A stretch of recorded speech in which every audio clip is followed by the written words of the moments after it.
booy léegi télé quoi groupe Futurs Médias TFM précisément parfois dañ leen gis parfois dootuñu leen gis. des fois ñu gis leen tuuti des fois ñu toog ay years duñ leen gis c'est quoi le problème. parce que ñun feeñu ñu télé pour comme gars yi quoi télé. c'est quoi le projet. parce que feeñu ñu télé pour feeñ télé c'est ça le projet. C'est quoi le projet? Le projet mooy feeñu ñu télé pour feeñ télé. ok comprendre nga. on n'a Explique. jamais aimé apparaître juste pour apparaître. c'est-à-dire nous ne sommes pas ces gens yu nga xam ne dañuy ñëw def seen plateau wala def seen émission feeñ rek doy leen quoi. rien quoi dañuy ñoom nañ ñëw rek ci am caméra bi. ok du loolu li ngeen bëgg a wax mooy li ma yaakaar ne moom ngeen bëgg a wax mooy que defoo leen comme yenn gars yi li ñuy def feeñ juste pour am buzz quoi. yéen da ngeen di feeñ pour business. parce que business bi mu ngi fa. donc kon TFM yéen ak TFM business bi nekkatu fa. voilà business moo ñu dugal TFM. moo leen fa dugal déjà xam nga kon foofu business mënu fa bañ a nekk. ok concept kan bi ñu fay def déjà. bi ñu fa doon def suñu concept la woon loolu moo ñu fa dugal. ñu réfléchir loolu la ñu sant ci benn concept kan ñu def ko proposer ko mu jàll ba tey gisatoo fi lu mel noonu ñu pare ñu proposer ñu seen petit gàll ñu def fa suñu liggéey ñu pare ñu proposer ñu petit bal ñu def fa suñu liggéey bu ñu proposer waatee leneen dañ koy def wala ñun bu ñu amee concept bu ñu bëgg jàllale foofu dañ koy topp moom laa lay wax. alors ay prestataires donc ngeen fa ngeen ma bëgg a wax. bu la neexee prestataire à vie nous sommes de grandes freelanceuses. depuis ñu très gënal lu ñu longtemps am. da ngay xëy tey gis ñu télé bi suba nga gis ñu rajo bi ñuy waxal pour événement bi ñëw représenter nit kee ay picc lañ da ñuy bàyyi ñu naaw di taxaw fu ju neex di def suñu business mais boo ñu bëggee tënk foofu day am problème bu extraordinaire tu comprends foofu day am problème bu extraordinaire donc voilà so elle a très bien dit prestataire et voilà et qui sait la fi ay affaires yu bëri mi ngi ñëw suñu kanam. ça dépend ci proposition bi. boo bëggee ñu yem ci yow da nga fiy teg lu ko jar. voilà. d'accord je comprends ay business woman ngeen quoi. business bi moo leen fa bàyyi du buzz bi du dara. léegi bu ñu jógee ci télévision bi ñu ñëw ci vie nu ma ko mën a waxee vie réelle bi di nga xamante ne ni moom mooy yéen ñaar. yéen ñaar kan moo sut c'est la question que beaucoup d'internautes posent tout le temps. bon maa sutoon 3 centimètres xaw ma nag yàgg na loolu de maa sutoon 3 centimètres mais ba léegi man damay toog di xool 3 centimètres bi naan waa fu 3 centimètres bi 3 centimètres. wala moo tax ni mu lay xoolaatee est-ce que li ngay wax dëgg la moom ci boppam dafa jaaxle. 3 centimètres c'est tellement petit. te règle yi doon utiliser classe. 15 centimètres la t'as vu nu mu toll. donc imagine 15 centimètres. mooy double décimètre bi wax nga dëgg waaw divisé par 25 bu ko xeeb 3 fois 5 15 divise ça par 5 c'est si petit. mais man c'est-à-dire yow lu tax nga bëgg ay calcul yow ñu ngi nii au calme fexe na ba def fi mathématique yóbbu na suñu xel naan 3 fois 5 15 divise ça par. mais elle a raison parce que double décimètre bi mu waxee automatiquement man may fàttali ko double décimètre. c'est-à-dire double décimètre tollul nen ba 3 centimètres. war ci génn moom toll nen. donc yow da nga jàpp ne moom de décimètre ak centimètre duñ benn. centimètre wax nga dëgg di. voilà man yokku naa ko sax de. donc centimètre 3 centimètres la sutee yow d'accord ci. bu njëkk. xaw ma yéen ñaar kan moo doon raw kalaas parce que investigation bi dafa wane ne yéen ñaar kenn ki moo aayoon kenn ki xamul woon dara mais tout le temps yéen ñaar yéenay jàllandoo. yow maanaam dañuy tricher. gars yi maanaam dañuy tricher quoi. yow sa source boobu renvoi la il est nul. non man gars yi de man luñ ma wax ma gëm ko man. parce que wax guñ ma lu fi kenn weddi. wax leen man mu demee. gars yi kon dañ la fàtte wax ne bu jëlee paie premier semestre deuxième semestre maa jël paie. mais raison de plus da ngeen doon tricher. voilà et puis même bac sax même nombre de points. kon gars yi dañ la fàtte wax ne ñoo bokk nombre de points bac te pourtant mu ngi woon ci kanam première rangée maa ngi woon deuxième rangée ci ginnaaw kon xëy na dama doon dox di ko jox papier. xamuñu technique bi ngeen utiliser parce que yéen jigéen ñi moom papier yi en classe je me rappelle très bien ñoom ngoone fu ne lañ ko daan dugal fu ne lañ ko daan jénne. yow papier bi moom dinañ fexe ba kiñ bëgg mu àgg ci moom mu àgg ci moom. waaw moom est-ce que daawoo leen def même technique bi. waaw kon xëy na surveillant yëpp laa jëndoon. non doo jënd sax mais xam nga jigéen moom dafa bëri ay ro. mani këyit bi mën na koo denc fu ne. góor a gën a doy waar yow yaa ko da nga nekk di discréditer yow les surveillants du bac. kat Sané juddu na tey. kan moom ñoo lool baccalauréat nga ni dañuy tricher. non mais nombre de points yi yéen a ko tolloo. waaw depuis seen CI ba ni ngeen ñëwee bac en classe de bac différence bi daawul bari ba pare yéen a daan raw ci classe bi. c'est-à-dire après ñu def suñu Amady mu ngi investigation nekk lu ko fii waral. di discrédité. li ko waral mooy macha allah rek macha allah tu dis rek et puis c'est Dieu qui donne à personne et toujours avec du travail et de la volonté ça c'est important. li mu la mën a wax daal mooy biñ nekkee terminal S2 ba ñuy amee suñu bac. fu mu jëlee premier semestre man ma jël 5e deuxième semestre man maa jël première moom mu jël 5e. et puis même en primaire aussi les essais tout le temps c'était. essais yi tamit noonu la doon dem. tey day tout le temps ñun lay mujjee tout le temps ñun la ñuy mujjee c'est-à-dire si c'est 50 plus de 50 élèves. dañuy commencer ci suuf di yéeg et tout le temps il y avait nous deux là dernière et quand tu es dernière c'est que tu es première dañ koy waxee sax effet tu es première l'autre est deuxième quoi. Tu as les meilleures notes. et bi ñu doon def école de formation aussi. La plus turbulente kan la woon wala kan la. turbulente dans quel sens. parce que ñun loolu mooy suñu problème li nga gis ci kii tey da nga koy gis suba propre ak figuré mooy la. non yéen ñaar kan moo ci gënoon turbulente ci sens yëpp à l'école ci gàlle bi ci koñ bi kan moo ci gënoon. turbulente doy waar yéen ñaar. est-ce qu'on a été turbulente. je m'en bëgg naa nga xam nga définir ma le mot turbulence. non booy man nekkuma fi mel ni professeur français. parce que man yooyu boo ma ko laajee daf may jaaxal turbulente c'est-à-dire turbulente. Yamadi sob rakkaaju ëppal lu ne ngeen dugg ci yéen ñaar kan la woon. mësuñu lu ñu dugg nag dafay fekk mu nekk suñu wàllum liggéey. moo war a fay. yéen ñaar kan moo gën a sob présentement. sob ça dépend rek. sob dans quel sens. dans quel sens boobu tu me dis sob par exemple sobuñu pour dugg ci mbiru jàmbur. sobuñu pour lijjanti nit. sobuñu pour di topp nit. sobuñu pour di royal ci lu bon. ñun dañuy sob pour doxal suñuy mbir ci lu baax. et puis ça dépend aussi s'il y a plus de damay wax quoi. s'il y a plus si elle moom bu filer plus quelque chose. elle est mieux à l'aise avec cette chose ou personne. bu dee sob mooy ma gis dara bëgg ko rey ci sa bopp moom. man moom sob naa trop. yow yaa gën a sob loolu la gars yi wax gars yu bari nañ yow yaa gën a sob maa moo gën a sob man comme damay am problème mu xàmmee leen tout le temps donc moo tax bëgguma woon tëb wax mais moom la de ah. waaw kii sobam du feeñ. man la sama sob feeñ. D'accord. C'est ça qui est extraordinaire. Ce qui est en elle à l'intérieur, c'est ça qui est en moi à l'extérieur. Ok. Ce qui est extraordinaire, c'est que les gens, ils voient que je souris beaucoup. Ñu foog ne maa gën a baax alors qu'elle est mieux à l'intérieur que moi. Moom gën a baax ci biir. Ah bon? Elle est tranquille là à l'extérieur. Et très chaude à l'intérieur. Moi, je suis très chaude à l'extérieur et très douce. D'accord. Merci beaucoup. C'est bon à savoir. J'espère que seen gars yi ñu ngi leen di seetaan.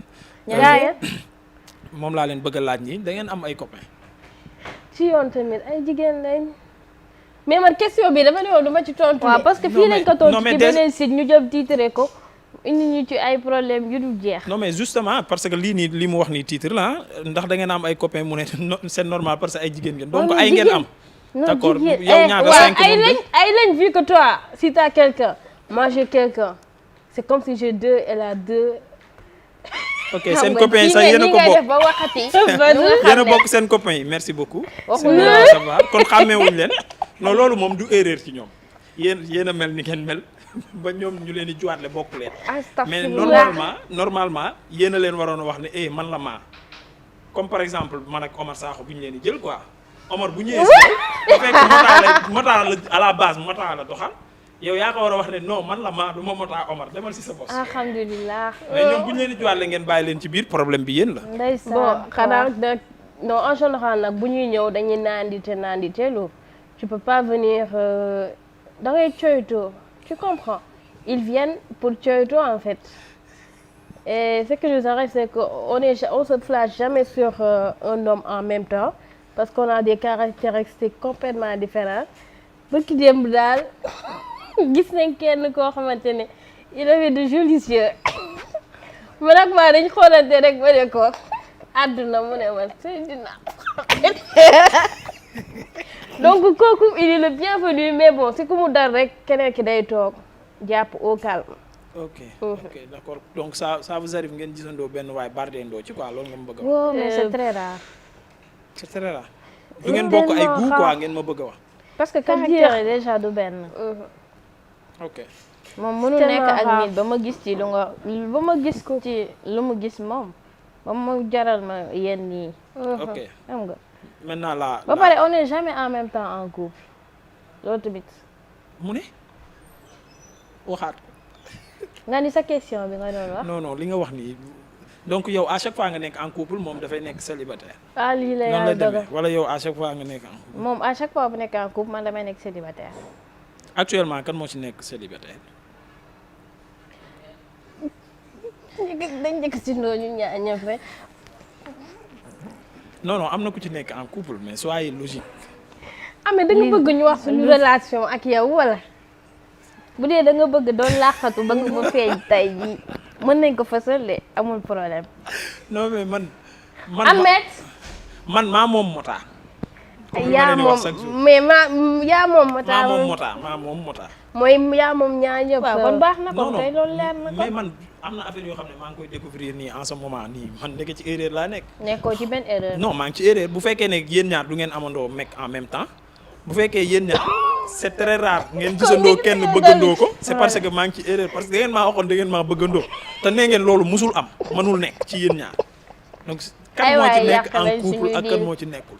wax leen mu leer. Ahmed Sénégalais yi dégg leen. ñi nga xamante ne nii dañoo bëggoon nga foog ne soxla nañ xam loolu yow tamit Ahmed. bien sûr que oui.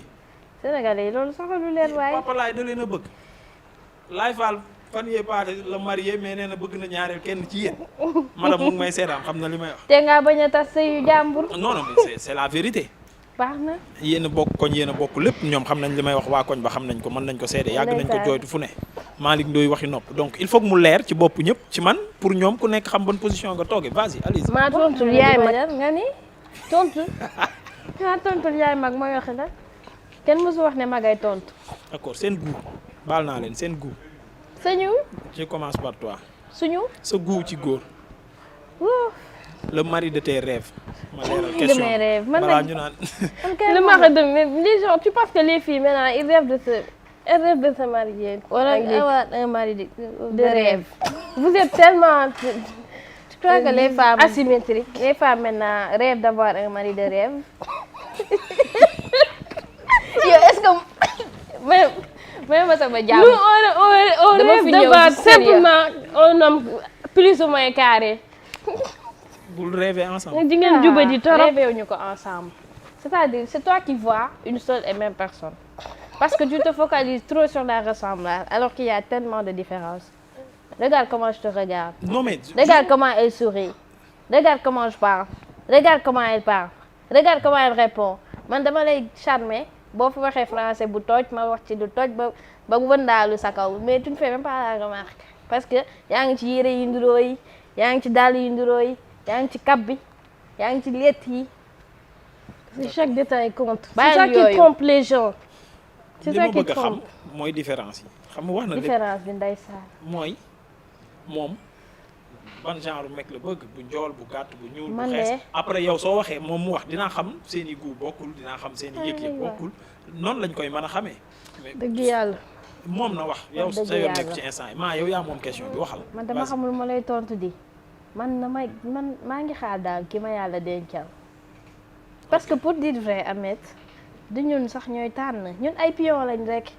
yàlla man li ngay wax nii parce que man mënu ma la ci tontu ay. non léegi dégg il doit être élancé ak truc. non dégg ma ko jullite. soo jullee bay ñaan yàlla mu may la jëkkër. na ma xam nga lan laay wax. lan ngay wax loolu rek laa bëgg xam waxal. na ma may jëkkër bu baax. xam nga d'accord bu jullite. d'accord bu ma mën a yoral sama njaboot. bu mën a jiite sama njaboot. comme si loolu rek laay ñaan jëkkër. te kat Ahmed mu ngi wax ne kuy julli di ñaan jëkkër. bon je t'avoue que dinaa julli Sénégal li ko jaaxal ci jigéen ñi koo ci wax mu ne la jëkkër bu jullite laa bëgg te du julli de. te jigéen bi du julli kii wax loolu du julli waa. Astaghfirullah. non waajee ko wax ça c'est de la merde écoute excuse-moi vous allez filtrer je sais pas quoi mais man moom looy fekk looy ñaan xaw ma lan yan phrase wolof kii di je sais pas quoi mais bon mënuma bëgg ci nit yu nga xam ne nekkul ci man. boobu forme tricherie mooy lan. sama njaboot lu ñuy ndurool bu boobaa. d'accord donc man je vais choisir pour mes enfants. pour ce que je veux que mes enfants soient. mais ay na kii ak na rafet nag affaire yooyu ak et cetera et cetera. vraiment je vais pas me casser la tête pour ça quoi. ok poste bi. Na am vie bu stable c'est important pour que buy indi man tamit ma indi ñu boole. d'accord foofu la en fait foofu la c'est-à-dire je vais te dire la vérité je me vois pas avec quelqu'un qui reste dans la rue di ataaya man may xëy di dang-dang yi nga xam ne bi ma nekkee xale ba tey loolu laa xam je me vois pas avec quelqu'un comme ça may ñaan yàlla nag mu dimbali ma ci. ok you know. Mota oui. la même question pour toi. bul waxal sa wax bul kii sama wax de waaw. façon ñu naan fii dañu préparé wu. fekk yow man bi may dugg fii sax xaw ma nu muy demee. doo bàyyi jàmbur mu wax yow wax nga ba pare. man waxuma de dama ko ni rek mu wax question mu bàyyi mu wax. man de guy yi jaaxal na ma parce qu'il me serait très difficile de faire une description figée you know parce que rien n'est probable. Un mec de rêve, mari de rêve, il n'y en a pas. Il faut juste avoir quelqu'un qui pourrait, je m'apprête à sortir une très belle phrase, là, te compléter dans ton qui, quelqu'un qui te complète dans ton imperfection. D'accord. Il y a que ça en fait, mais pas forcément une personnalité. waaw bu figée du tout. Je ne suis pas dans ça. bokk ngeen ci ñu gëm ne Sénégal la plupart du temps jigéen ñi dañuy dal suñu kaw ñun góor ñi bu ñu waxee ngeen ne ñun ñoo sikk mariage yu bëri dafay gaaw a tas léegi surtout nag suñu milieu bi ñun moom ñoo gën a affecté ci loolu daa mel ñun la yàlla jagleel divorce. mais garaaw mais pour yéen lan moo ko waral ñun la wala ñun góor ñi la wala yéen jigéen ñi la séddoo leen ko. Bon, il y a des approches tellement différentes. Moi, je me dis qu'à partir du moment où tu sais faire la part des choses, c'est top. Donc tout dépend de la motivation de la personne. Am na ñoo xamante ne dañuy def benn mbir comme ci li ñu nekk nii loolu doon seen vie. Alors que pour moi en fait lii non seulement du vie mais dafa doon une petite partie de ma vie. C'est-à-dire que yére booy sol la boo ñibbisee nga summi ko. Et moi j'ai une théorie c'est-à-dire même si bu yàlla defee ba après ma doon président de la République wala première dame wala ministre àdduna du yàgg ba bu ma demee kër ga doon fa président de la République première dame wala ministre. Parce qu'il y a quelque chose qui compte pour moi. Pour moi la femme doit être toujours derrière l'homme. Bon à côté pour le business mais derrière à la maison. Okay. Parce que c'est important. D'accord. Après il faut aussi situer l'ambition. Parce que nag quoi qu'on puisse dire avec les femmes de ce milieu-là, il est difficile de voir ndax ton partenaire wala sax ta partenaire parce que góor ñi am na ñu ciy daj loolu. ndax il t'aime wala il t'admire. C'est important. C'est quoi la différence? C'est-à-dire yow yenn questions yi tu cherches à me vendre aux yeux du public. Non mais ou je quoi? demande c'est-à-dire li nga wax c'est tellement important am nañu ko comprendre commençant par man donc lan mooy différence bi parce que gars yi parfois dañ lay topp rek du ñu xam sax lu ñu la def du ñu xam ndax dañ la bëgg. mais bu bëggee nit yow amee tamit may ma sama jàmm. nekk ak yow nag ay at benn jour lu ndaw rek après si ngay découvrir ne affaire bi nekk du woon lii quoi leneen la woon. xam nga mën nga gis moo tax. déet. jëlal maa la gis. waaw mën nga gis ma. déedéet xam nga mën nga gis moo tax maanaam ci li muy yëngu nga fiil benn affaire ci moom nga faa ko mën nga ko faa parce que li muy def daf la neex wala comment elle se tient en main daf la neex wala sax ni ko nit ñi di gisee moo la neex wala ni ko nit ñi di toppee daf la neex loolu dugal la ci moom. ok alors que nit boo koy bëgg da nga koy bëgg rek. da nga koy bëgg rek parce que da nga ko bëgg quoi moom moo la intéressé. waaye tu l'admires parce que ce qu'il y a derrière le background. ok donc nag boo ci duggee parce que tu l'admires parce que tu ne l'aimes pas mën na indi problème yu bëri te nag malheureusement ñu bëri loolu la ñuy def. ok d'accord léegi ni jamono bi yàqoon yi nga xam ne yéen ban génération ngeen bokk sax 90 ou 2000. bon. ñu ngi ci ñu sommes jeunes daal. ñu ngi ci nuyoo bi ñu ngi ci digg bi. digg bi maanaam. ñu ngi ci digg bi rek ñaan ñëpp daal nee nañ au revoir ñii di nuyu ñee. ah ok d'accord je vois. waaw léegi li ngeen xam ne moom moo xew su suñu temps quoi si suñu jamono moom mooy ay lomotif ay te réseaux sociaux yi ñoo ko waral yéen gis nañ ne vous êtes très active ci li nga xam ne moom mooy réseaux sociaux yi. tey bu ngeen amoon message boo xamante ne ni da ngeen koy jox surtout seen moroomu jigéen ñi Mota mooy njëkk a joxe message par rapport ak li nga xamante ne ni moom moo xew ci jamono ji. ñu jël ko yaakaar ne voilà pour nga am. ay vues wala pour nga am ay nombre de partage wala pour coow li topp la comme buzz comme on dit. il faut nga mel nen li ci réseau social bi. loolu lan nga ko gisee ak ban message nga ci lancé. donc man à la base déjà il y a un mot que je ne comprendrai jamais de la vie mooy buzz bien qu'on est très jeune. moi je ne comprendrai jamais buzz de la vie tu comprends. so je suis quelqu'un boo xamante ne je respecte les réseaux sociaux d'un point fou parce que dama xam atu bi mu mën a apporter nit par rapport à son business wala par rapport à juste son way of living mais yenn dafa am et puis il y a plusieurs côtés yoo xamante ne da nga ko war a jël en compte il y en a qui vivent des choses parce qu'ils sont pas forcément avec la personne qu'ils aiment il y en a qui font des choses pour renvoyer pour dire aux gens regardez-moi se rendre plus intéressant là et tout mais tout dépend de toi en fait ta vision que tu as de la vie tu vois man boo may wax réseaux sociaux je pense tout sauf au buzz man je pense à comment nan ngay yokkee sa business nan nga koy yokkee là et tout nan nga ci make money mais en respectant les choses maintenant nag réseau social bu nekk daa am lu koy doxal ku nekk xam na Snap li fay jaay ku nekk xam na Instagram li fay jaay ku nekk xam na Facebook li fay jaay Twitter pareil TikTok pareil c'est Instagram tu vois que c'est tout ce qui est lii dafay jaay tu vois. waaw maa li ngay wax donc moo tax bu ma dugal.